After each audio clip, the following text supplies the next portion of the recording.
In this video, I'm going to talk to you about how to set up a Blender file for compositing, which is taking all your frames and your sounds and putting them together in the way that you want them for the final movie. So I'm actually rendering my credits right now, but I can go ahead and open a new Blender without bothering what's going on here. It's just going to keep rendering in the background. In this file, I like to delete my camera and my cube. And then I'm going to change this view down here in the lower left where it has the little cube. If you click on that, I want you to change it. Right now it's called 3D view. That's what we have selected. But I want you to change it to video sequence editor. And then in that same row where we selected that, if you come over here, this is where you change the view. So you could have just what's called the sequencer, or just the preview, or both, and we're going to do both. So this black area is the preview. I'm going to go ahead and make them about half and half. And the preview is where you'll be able to see your movie. And the sequencer is where you're going to bring in your image strips and sound strips and be able to play with them. So I'm going to go ahead and add some images. And I saved it to my Y drive. And the first thing I'm going to do is bring in my frames. I could bring in my title first. It actually might make a little bit more sense to do that, but I'm just going to do my frames. Oh, there they are. Phew. Okay. And because I set it up that the only thing in this folder is my animation frames, I can do A to select them all. I just did A again to deselect. If you had other stuff in here like sounds or some other strips that you want to put in different orders, you can left click and drag to select whatever you want. Okay, so I'm just going to do A, and then I'm going to say add image strip. And now I can see my movie, and if I hit play, it plays my movie. Although at the beginning I think nothing much happens.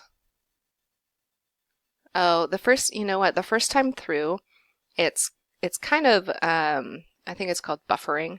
It's reading all the frames and getting used to them almost, and so it's going to go slower the first time through. And then after that it'll be a little faster. Okay, so next, I'm going to go ahead and pause this. Next, I'm going to add the title. So I'm going to add image. I'm going to go back to my Y drive, my animation files, and this time I'm going to grab my title. I'm going to do A, add image strip. Notice that it adds the strip right at where the green sequence, the timeline indicator is. I'm just going to zoom out here. I'm scrolling with my middle mouse button to scroll out so I can see all of this. So I want to make myself some room over here so that this title can come first, and then my animation, and then I'll put in my credits last. So if I right click anywhere in the middle section of this, not at these slightly different colored ends, if I click in the middle, I can drag one way or the other, and then to set it down I have to left click. Same with this, I can click and drag, and I can actually put it on different lines. So I want all my this is kind of finicky here. It's giving me troubles. I want all my image strips to be on the same line. Let me try this again. Come on. It's probably because I'm rendering in the background. It's eating up all my memory. There we go. Okay, and then same here, I'm going to right click and drag. And if I overlap, it's going to let me know by making a red bounding box around this strip. Okay. And it also, I don't know if you noticed, it tells me the number of the end of the first frame, 156, and the beginning of the second frame, which happens to be 173 right now, and if I move it, I can see I want to be at 157 when I set my frame in place. Okay, and then later I'll add in my credits here. I'm going to go ahead and show you how to add sounds. So I'm going to add again, and then sound, and go to, I don't know if it's in my, no, I think it's in my downloads actually. Okay, so then I want my song, my background song. Oops, I forgot to go back to 0. There. And you can tell that my song is way too long for my movie. So I can trim this from either end. I'm actually not going to worry about trimming this end of it, just because when I render this, my end frame will determine when I stop rendering my sound. So I'm just going to worry about trimming the beginning, and in this particular song, there's a lot of not any music going on at the beginning, so I'm going to trim it quite a bit. Oops. And then bring it back. Let me zoom in.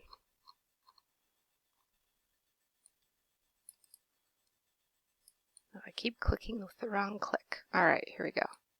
So again, I just right click on the middle to move it, and I right click in these little areas at either end, so right click and drag to trim the end. So I'm not actually moving it with this, I'm actually making it shorter. And I could, if I wanted to, click in this end and make it shorter this way if that made me happy. Okay, and I can also layer sounds. So sounds do not have to all be on the same line. In fact, it's better if they're not, because then you can have one sound overlap another sound.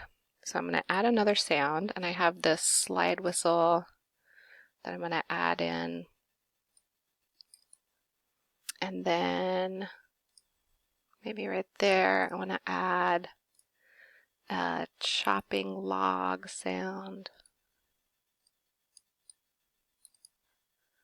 And then maybe an animal growl at some point. Okay. So again, with these, I can shorten them. I would listen to them and see like what part of this I want to use. And then I can put them in different places. And like, for example, right here, all 3 of these sounds would play at once. Now, when I start playing this, a lot of times the frames do not keep up with the sound. And so it's hard to tell whether things are synced up or not. You can change the, where is it? Oh, right down here where it says no sync, you can change this to AV sync. So like audio visual sync. So that's like, make sure your sound and your frames are going together. And this actually makes the computer skip frames.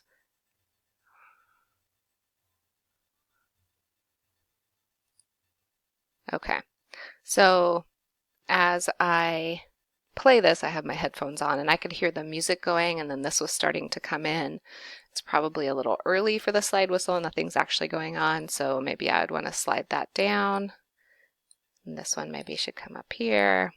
So anyway, you get the idea. You can put these sounds wherever you want, listen, make sure they're in the right place. If not, slide them around. So now that we have everything, let's pretend like this is exactly how I want everything. All of my sounds are perfect. I've added in my credits and I'm ready for my final render. So there are a few settings that you need to change. First, just like normal, we're going to change our, so this is in the camera menu. Under dimensions, we're going to change our resolution to 100%. Make sure our start and end frames are correct. So I notice here, there's a line here for the beginning of my movie, and then a line here. If I go ahead and keep playing,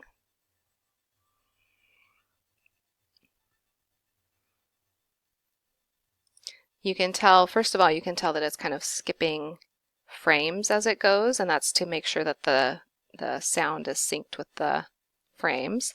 And then once it gets to this line, it starts over at the beginning because my end frame is only 250. Oh, and I can't it's hard for me to tell that here because this is actually time instead of frames. So I actually like to go to view and uncheck this show seconds. And then I can see my frames here. So at 250 it stops. So let's say I added in my credits here and it goes to like a little over 1100 or something. So let's say it's like right there. That's what I want my end frame to be. Okay, so now my start and end frame are correct. I'm going to leave 24 frames per second. Don't touch that. I'm going to change my output folder. So this file that we're making now is a single file. It's a movie file, and it doesn't take up as much memory as all of our frames did. So you can actually save it to your Y drive, to maybe your Blender folder or whatever. And then we are going to change right underneath where we do this folder. We're going to change PNG to H.264. And then I'm going to pop down this little encoding menu with this triangle. And I am going to change, let's see, the format is MPEG-4. And the codec you leave at H.264. And then the audio codec is MP3. And that is it. And now if I click animation, well, it is giant. It is pulling together all of my frames into a single movie. And you can see that it's actually really fast. It's much less than 1 second per frame. So creating the frames, when we actually made all the PNG files for our frames, was pretty slow. But this, creating the frames, or putting together the frames and the sound into the final movie, goes pretty fast as far as the render goes. So I'm going to go ahead and pause this, and then I'll show you what it looks like when the movie is done. Okay, so my movie is finished rendering, and I should be able to find it just by going into my Y drive, which is where I chose to save it over here. So if I go into my Y drive, I should see, oh, I forgot to name it. Okay, well, I'll go over that in just a sec. So here, if you right-click on it, you can rename this, and I would definitely rename it as the title of your movie, please. So mine is something like The Robot or whatever. And then this is a file that you can play on your phone, send to your friends, post on YouTube, post on Facebook, whatever. And if you double-click on it, okay, I had my volume very high. And here's the movie. And it is playing the music, it's just in my headphones, so I can't let you hear that.